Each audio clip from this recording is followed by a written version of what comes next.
Hello students, इस video के अंदर हम डिस्कस करेंगे ग्राम्स लॉ से रिलेटेड न्यूमेरिकल प्रॉब्लम्स के बारे में। सबसे फर्स्ट प्रॉब्लम के अंदर आपसे ये पूछा गया है कि इन चार गैसेस में से किस गैस का रेट ऑफ डिफ्यूजन ऑक्सीजन के रेट ऑफ डिफ्यूजन का 4 टाइम होगा। तो लेट हम इन सभी गैसेस को एक्स लेट कर लेते हैं और क्वेश्चन की स्टेटमेंट के according rate of diffusion of X upon rate of diffusion of oxygen that is equal to 4। अब according to the Graham's law of diffusion, rate of diffusion of x upon rate of diffusion of oxygen will be equal to under root molecular mass of oxygen gas that upon molecular mass of x gas. अब जो rate of diffusion की value आपको 4 दी गई है और अब हम मॉलिक्यूलर मास ऑक्सीजन का पुट करेंगे that is 32 unit. It means 32 upon molecular mass of x that is equal to 4। Squaring करेंगे दोनों साइड तो आपके पास 32 upon molecular mass of x is equal to 16 unit आएगा। तो जो मॉलिक्यूलर मास होगा x का that is 32 upon 16 that is 2 unit. अब अगर ऑप्शंस में से देखोगे तो हीलियम का मास 4 यूनिट है, हाइड्रोजन का मास 2 यूनिट है, नाइट्रोजन का मास 28 यूनिट है और ड्यूटेरियम D2 का मास 4 यूनिट है। तो करेक्ट आंसर होगा आपके लिए ऑप्शन बी। तो ये फर्स्ट टाइप का क्वेश्चन था इस पे बेस्ड। अब सेकंड क्वेश्चन के अंदर आप देखोगे तो सेकंड क्वेश्चन की स्टेटमेंट के अकॉर्डिंग आपको दिया गया है कि जो ऑक्सीजन गैस के 64 ml डिफ्यूज हो रहे हैं, ठीक है। इन चार ऑप्शन में से ऐसा कौन सा ऑप्शन है जिसके लिए जो टाइम लगेगा वो सेम लगेगा जितना टाइम लग रहा है डिफ्यूजन के लिए 64 ml ऑफ ऑक्सीजन। अब सबसे पहले इस क्वेश्चन को सॉल्व करने के लिए हम थोड़ा सा बेसिक पॉइंट अप्लाई करेंगे। जो ऑक्सीजन का मॉलिक्यूलर मास है दैट इज 32 यूनिट। तो 32 यूनिट मास वाले गैस के 64 ml डिफ्यूज हो रहे हैं किसी भी टाइम में, टी टाइम में, ठीक है। तो टी टाइम के अंदर हमने इन चारों ऑप्शंस में देखना है कि किस गैस के कितने ml क्या होंगे, डिफ्यूज होंगे। सबसे पहले अगर आप नोट करोगे हाइड्रोजन गैस का केस, तो हमने लास्ट क्वेश्चन के अंदर ही सॉल्व किया है कि हाइड्रोजन का डिफ्यूजन रेट ऑक्सीजन के डिफ्यूजन रेट का 4 टाइम है। इट मींस जो हाइड्रोजन गैस है उसके सेम टाइम में 64 × 4 दैट इज 256 ml डिफ्यूज होंगे, ठीक है। दूसरा आपको ये पता है कि हाइड्रोजन का मास 2 यूनिट है, तो नेचुरली इसका डिफ्यूजन रेट ऑक्सीजन के डिफ्यूजन रेट से ज़्यादा होगा। तो ऑप्शन ए आपका आंसर नहीं हो सकता।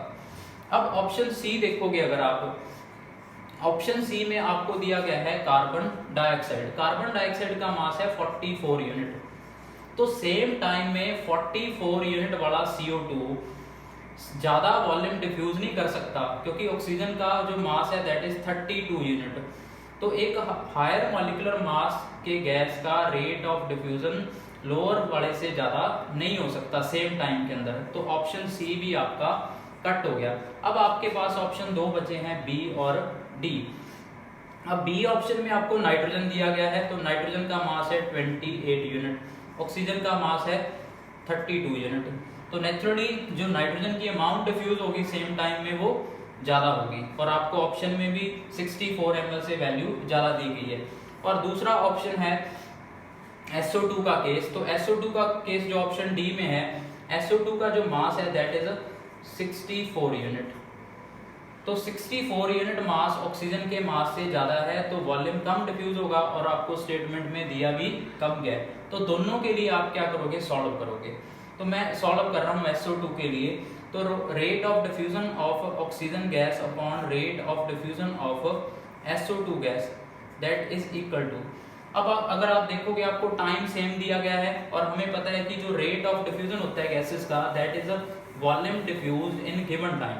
तो rate is equal to volume upon time. It means अगर टाइम सेम है तो आपके पास वॉल्यूम का फैक्टरी बचेगा, तो RO2 upon RSO2 that will be equal to volume of oxygen diffuse upon volume of SO2 diffuse that is equal to according to Graham law that will be mass put करेंगे हम SO2 का numerator के अंदर that is 64 unit upon denominator में put करेंगे mass of oxygen gas that is 32 unit. It means आपके पास जो ऑक्सीजन का वॉल्यूम आपको क्वेश्चन की स्टेटमेंट में दिया गया है वो 64 यूनिट दिया गया है SO2 का हमने वॉल्यूम पता करना है, वो इक्वल आ गया √2 के।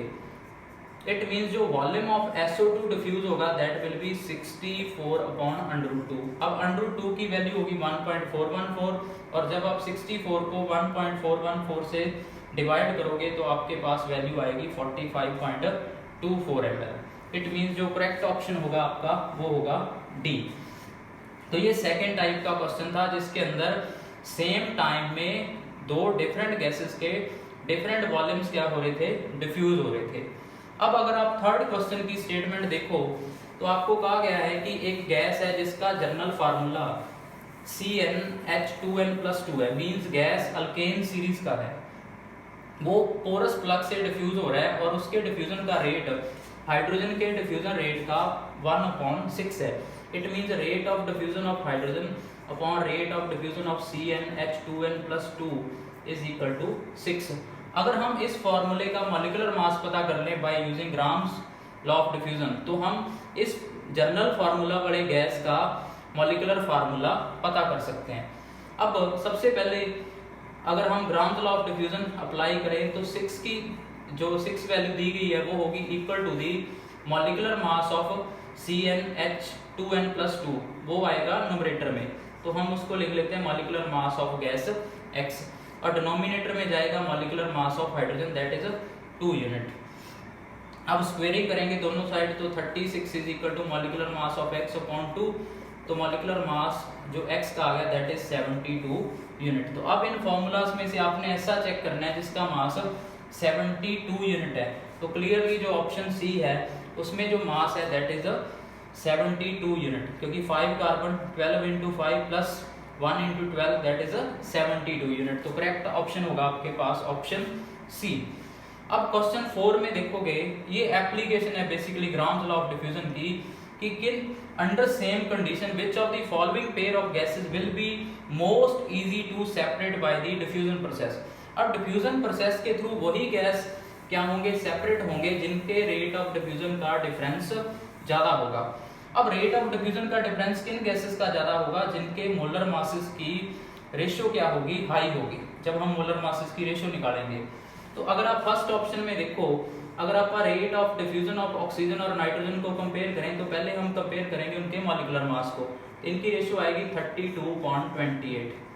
ऑक्सीजन और फ्लोरीन के केस को कंपेयर करेंगे तो ऑक्सीजन का मास दैट इज 32 यूनिट, नीचे हम पुट करेंगे फ्लोरीन का मास, तो फ्लोरीन का mass that will B 36 unit. तो ये आ गया आपके पास ऑक्सीजन अपॉन फ्लोरीन। अब उसके बाद हम पुट करेंगे value in case of hydrogen and deuterium, तो दैट इज 2/4 दैट इज 1/2। अब अगर हम यूरेनियम के फ्लोराइड के अंदर देखें तो UF6 और UF6 एक 235 आइसोटोप है, दूसरा 238, तो इनके मास की जो रेशियो आएगी, फ्लोरीन वाला मास कैंसिल हो जाएगा 235.238।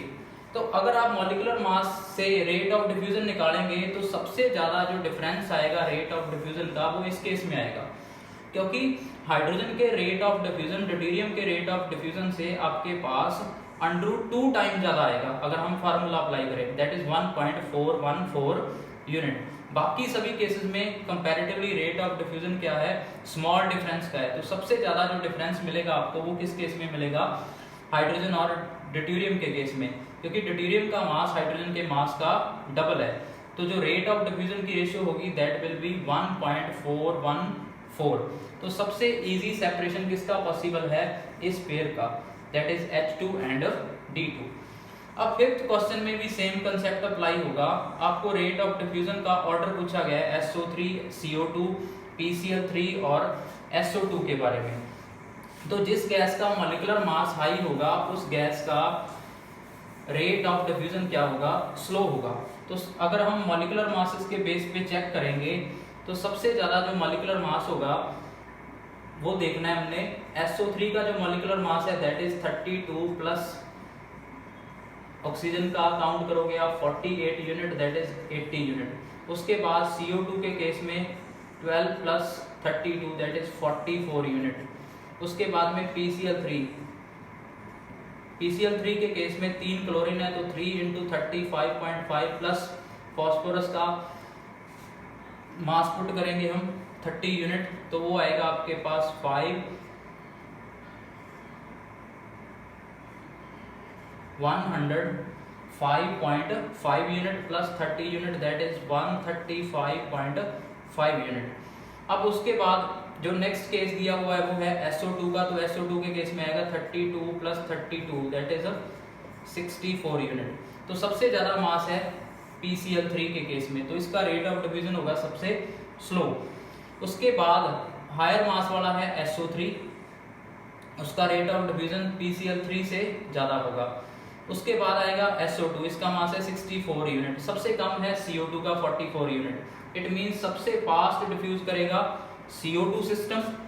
उसके बाद आएगा आपके पास 64 यूनिट वाला SO2 नंबर 2 पे, नंबर 3 पे आएगा SO3 और नंबर 4 पे आएगा PCl3। अब जो लास्ट आपके पास 6th क्वेश्चन है उसके अंदर आपको कहा गया है कि x ml of hydrogen gas diffuse through a hole in a container in 5 second. 5 second में हाइड्रोजन के x ml डिफ्यूज कर रहे हैं। तो इन 4 ऑप्शन में से जो आपको ऑप्शन दिए गए हैं उनके लिए पूछा गया है कि सेम वॉल्यूम हाइड्रोजन जितना किस केस में डिफ्यूज करेगा इन गैसेस का। तो अब वॉल्यूम सेम है, हमने टाइम को कोरिलेट करना है। तो अगर वॉल्यूम सेम हो तो टाइम को कोरिलेट करना है। इन दैट केस वॉल्यूम वाला फैक्टर क्या हो जाएगा, कैंसिल हो जाएगा। तो R1/R2 क्या आएगा आपके पास T2/T1 आएगा, क्योंकि rate of diffusion is a volume upon time taken, that will be equal to √M2/M1। तो अगर हम फर्स्ट गैस लेट कर लें हाइड्रोजन को, तो हाइड्रोजन का जो वॉल्यूम डिफ्यूज हो रहा है दैट इज XML, बाकी सभी का भी XML है। तो जो उसने टाइम लिया दैट विल बी 5 सेकेंड। तो फर्स्ट केस हम यूज कर रहे हैं फर्स्ट हाइड्रोजन के लिए। तो उसका रेट ऑफ डिफ्यूजन अगर हम चेक करें तो वो आएगा R in case of hydrogen gas upon R in case of X gas, that will be equal to time taken by hydrogen, वो आएगा डिनोमिनेटर में, वो है 5 सेकेंड, और time taken by X gas वो आएगा न्यूमरेटर के अंदर, उसको हम लेट कर लेते हैं T, that is equal to √। अब जो हाइड्रोजन का मास है वो पुट होगा डिनोमिनेटर के अंदर फॉर्मूले के अंदर। तो हाइड्रोजन का मास है 2 यूनिट। अब हमने सभी ऑप्शंस के लिए देखना है कि कौन सा ऑप्शन करेक्ट आएगा। जैसे हीलियम का केस है तो हीलियम का मास है 4 यूनिट। तो 4 अगर हम यहाँ पे पुट करेंगे 4 वैल्यू, तो 4 वैल्यू पुट करते आपके पास टाइम की वैल्यू आएगी 5 × √2। तो 10 सेकेंड आंसर नहीं बन रहा। अब उसके बाद हम ऑक्सीजन का केस चेक करेंगे, तो ऑक्सीजन के केस में मास है 32 यूनिट। तो हम यहाँ पे पुट करेंगे 32 यूनिट। तो 32 यूनिट पुट करके आपके पास अंडर के अंदर आएगा 16, और 16 का अंडर आएगा 4। इट मीन्स टाइम आएगा 5 × 4 that is 20 second. It means option B क्या है आपका करेक्ट है। जितने टाइम में वॉल्यूम जो हाइड्रोजन का XML डिफ्यूज हो रहा है 5 सेकेंड के अंदर, ऑक्सीजन सेम वॉल्यूम को डिफ्यूज करेगा कितने सेकंड के अंदर, 20 सेकंड के अंदर। तो इस तरह से हम ग्राम्स लॉ के थ्रू इन प्रॉब्लम्स को क्या करेंगे, सॉल्व करेंगे।